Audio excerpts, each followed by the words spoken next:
Syndicate মুক্ত কর্মী বান্ধব বায়রা চায় বায়রা সম্মিলিত সমন্বয় পরিষদের নতুন এজেন্সি সহ বায়রার সাবেক নেতারা। তারা বলেন, কিছু দুষ্কৃতকারী সিন্ডিকেট করে বায়রা দখল করে রেখেছে। হাজার হাজার মানুষ আজ রাস্তায়। নির্যাতিত এসব মানুষের দায়ভার 100 সিন্ডিকেট এজেন্সিকেই নিতে হবে। 5.5 লক্ষ 6 লক্ষ টাকা দিয়েও 30,000 পরিবারের মানুষের অস্ত্র হচ্ছে, তার দায়ভার এসেছে। আজকে আমরা জনসংযোগ করি। আমরা দেখতে চাই আমাদের সেই বায়রা, যেই বায়রা আমাদেরকে করবে নিরাপদ, সেই বায়রাকে দেখতে চাই যে বায়রা আমাকে নিরাপদ বাণিজ্যের জন্য, আমার দেশের সুনামের জন্য, আমাকে কর্মকাণ্ডে লিপ্ত হওয়ার জন্য রাস্তা সোজা ক্রিস্টাল ক্লিয়ারের মতন আমরা দাঁড়িয়ে থাকব এবং আমার কর্মী প্রেরণ করব সারা বিশ্বে। আজকে কেন হাজার হাজার লোক রাস্তার মধ্যে পড়ে রয়েছে?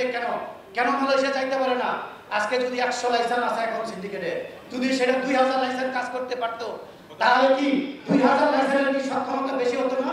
এই অসহায় মানুষদের যারা গরু বিক্রি করছে, জমি বিক্রি করছে, সুদ করছে, ঋণ করছে, আমাদেরকে টাকা দিচ্ছে, আজকে কিছু দুর্বৃত্তকারী আমাদের বায়রাকে দখল করে এই মালয়েশিয়া সিন্ডিকেট করছে। বায়রার যুগ্ম মহাসচিব মোহাম্মদ ফখরুল ইসলাম বলেন, বায়রার 2200 সদস্য এই 100 জন সিন্ডিকেটের দায় নেবে না।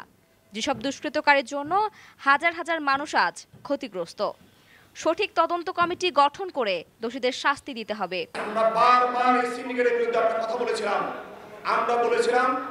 এই সিন্ডিকেট হওয়ার আগে আমরা বলেছিলাম, যদি এভাবে অযৌক্তিকভাবে, অযাচিতভাবে বিশেষ ব্যবস্থাপনায় যদি বাংলাদেশের নির্দিষ্ট সংখ্যক এজেন্সির মাধ্যমে মালয়েশিয়ার কর্মী প্রেরণ করা হয়, তাহলে এই শ্রমবাজার অনতি বিলম্বে বন্ধ হবে।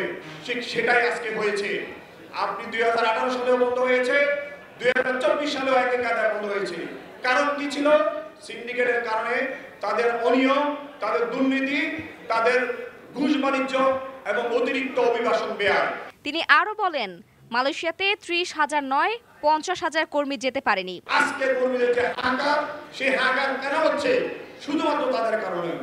আপনি দেখেন, মালয়েশিয়াতে 50,000 কর্মী যেতে পারে নাই। আপনারা অনেকে 17,000 30,000 বলছেন। 50,000 কর্মী যেতে পারে নাই। মাননীয় মন্ত্রী যে সংবাদ সম্মেলন করেছেন, সেখানে কি বলেছেন? মন্ত্রণালয় 5,26,000 অনুমোদন দিয়েছে। মন্ত্রণালয় 5,26,000, লোক গিয়েছে কত? 4,76,000। আপনি 5,26,000 থেকে 4,76,000 বাদ দেন, 50,000। এর মধ্যে 17,000 ছিল যারা বিএবিডি ক্লিয়ারেন্স করে একদম চূড়ান্ত পর্যায়ে ছিল।